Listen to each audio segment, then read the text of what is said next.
So Ninja Take martial arts, what we're trying to do here is add different techniques to your arsenal, if you're an experienced martial artist or vice versa. So this is the Morning Star kick. I developed this. This is a lot like a capoeira technique. I can't really take full credit for it. And it's also like rolling thunder. You see a lot in K1, people jumping over and throwing a heel straight down. We're stepping forward like we're stepping forward, getting ready to throw a lead round kick.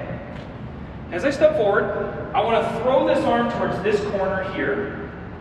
Now as I do that, I'm going to do a slight jump. Bring the first leg up and the second leg up and hop. Okay? So hop, and I want to come back to my stance. Now it's really hard doing that move slow, but that's the idea.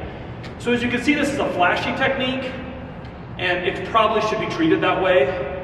However, people have gotten knocked out with handstand kicks in different variations. So this is a very surprising kick, and it does cover a lot of distance when I lunge forward and go.